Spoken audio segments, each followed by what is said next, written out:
Hi there, it's Thomas George, and I just wanted to make this quick video to tell you some skills that you will need if you want to be a music producer or you want to start producing music. So the first skill I would say is critically listen to a lot of music. So don't just listen to it and kind of fall in a trance. Don't just listen to it for enjoyment. Listen to it and analyze what's going on. Listen to the music. Try and work out what chords they are. Try and work out the melody. Try and work out what kind of sounds they're using. Try and have a listen to the soundscape, the synthesis, and then have a listen to the mix, the arrangement, how it's all put together. So not just listen to enjoy, critically analyze music. And once you do that, when you come to start producing or creating your own music, you'll have all these reference points of all these other songs, what they exactly do, and you can use something similar to that. Obviously don't copy it, but you can do something similar. So yeah, tip one, critically listen to a lot of music. And tip number two is surround yourself with like-minded people and positive people who can help support you with your music. So if you're surrounded by people who are negative, who keep on telling you not to do it, it's really going to put a downer on your mindset, and you really won't want to produce music. Sometimes it's difficult, but yeah, try and find people who are like-minded, people who can help support you, potentially people you can collaborate as well. Because when creating any kind of music, collaboration is one of the easiest ways to kind of shortcut your success. If you're not that good at producing drum beats, find someone who's really good at producing drum beats and learn from them. If you aren't very good at writing lyrics, find a great lyricist and work with them. If you're not that good at mixing, surround yourself with great mix engineers, and soon by the power of osmosis, you will hopefully be good at that as well.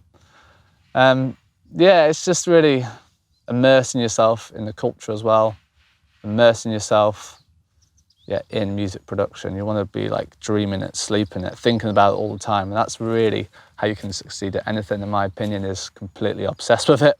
If you're just doing it here and there every now and again, that's fine as a hobby, but if you want to do it professionally, or if you want to take it a bit more serious, you will have to concentrate, focus, and kind of get that fire and passion inside you, and surrounding yourself with a lot of like-minded people, or people who are focused on music production, or whatever skill you really want to learn, I think will definitely help you.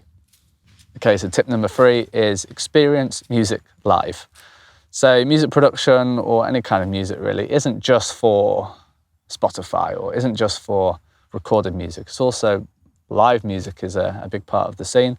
If you're into dance music, go see the big DJs, go see the big clubs, see how people react to this type of music, see what people enjoy, see what's popular and cool. If you want to be commercial, go to the Berlin techno places, or whatever it's cool in that moment in time, and see what people are responding to, what is happening, what's the scene all about really. Because if you're just making music here and there every now and again, it's fine, but if you want to kind of catch trends and be current, you really need to know where the cool places are, where the best music is. But it really depends what you want. But experiencing live music is still something great. There's certain types of music that are really unfashionable, and then they come back again, so you never really know. But I wouldn't just create music just to try and be popular, because people see through that. But at the same time, you want to experience music live. There's a different experience you get from live music, even electronic live music, that you can't get from recorded music. So go to a lot of gigs, and at the same time still critically listen, still analyze what's going on. Why are these people dancing at this part? Why is this DJ so popular? What is going on? And try and analyze the whole process, rather than just kind of jumping up and down and enjoying the moment. Same with all genres of music. If you want to be a rock musician, go see the rock bands you enjoy, and kind of analyze and work out why do people like these? Why are people's heads bobbing up and down? So Okay, so tip number four is train your ears. This can take a very long time. There's certain things that can help, such as playing an instrument can really help train your ears, because you kind of know what the chords are, you kind of know how to play different scales and stuff like that.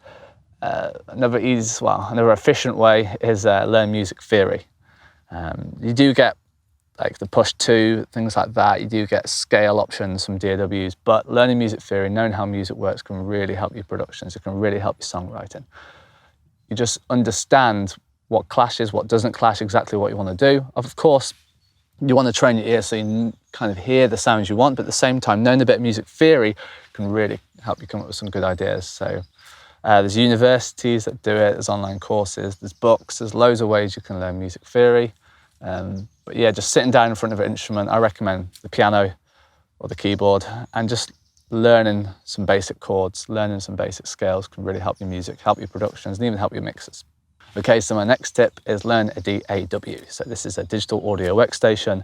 There's loads of great ones out there. Some of the popular ones are Logic Pro, Ableton Live, FL Studio, Studio One. And to be honest, they all do a great job. But just learning one or two efficiently can really, really help. So if you have that idea in your head, you want to be able to get it down onto your laptop, onto your computer. And yeah, learning how to use the software can really help. It's not just recording, you want to learn about synthesis as well. And that brings me on to my next tip, which is learn how to mix your music. Even if you're a singer or a songwriter, learn how to mix your music can really speed up the process. Just learn the basics like gain staging, how a compressor works, just some real basic stuff like using send effects, that kind of thing. It will really improve your music, and it stops you relying on other people as well. You do want to collaborate to kind of get ideas from other people, but at the end of the day, if you want to be a music producer, you have to kind of know how to do it all yourself, unfortunately. We live in a great day and age where you can pretty much do all of it yourself on a laptop. When I started, really, it wasn't like these young kids on laptops. It was kind of the old guys in the studio. But now, yeah, we live in a great day where basically anyone can learn how to create their music and mix it as well, which is awesome. But yeah, just learn the essentials.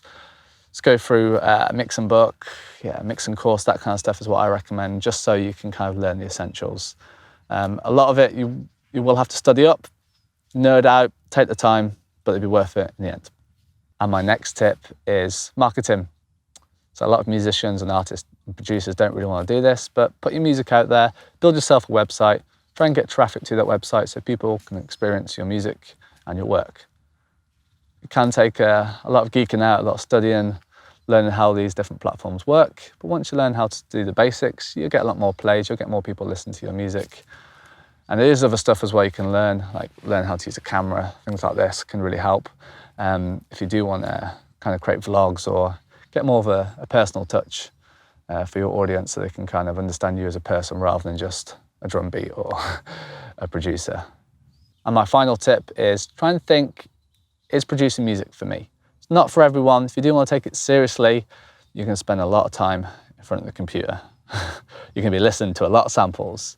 You're going to be studying and nerding up on a lot of different production techniques and mixing techniques and that kind of thing. For me, I really enjoy that. It's not for everyone though. If you want to do this as a hobby, just every now and again, that's absolutely fine. But if you want to take music seriously, you will have to get used to isolation. You will have to get used to the computer screen, the dreaded computer screen, which is why I'm out here. Any excuse to get away from the computer is always fun, but at the same time, you have to love synthesis. You have to love sound design. You have to love building music and really enjoy that process of escapism when you're making your music. Just ask yourself, is that for you? Do you want to be producing music all the time? Is this something you enjoy? Hopefully it is. If not, that's absolutely fine. You can just produce for fun every now and again. But yeah, these are some of my top tips if you do want to start producing music. And yeah, hope you find this video useful. If you have, give it a like. If you're new to this channel, please consider subscribing. And if you think I've left anything crucial out, please leave it in the comment section below. So yeah, thanks again for watching. I'll talk to you soon.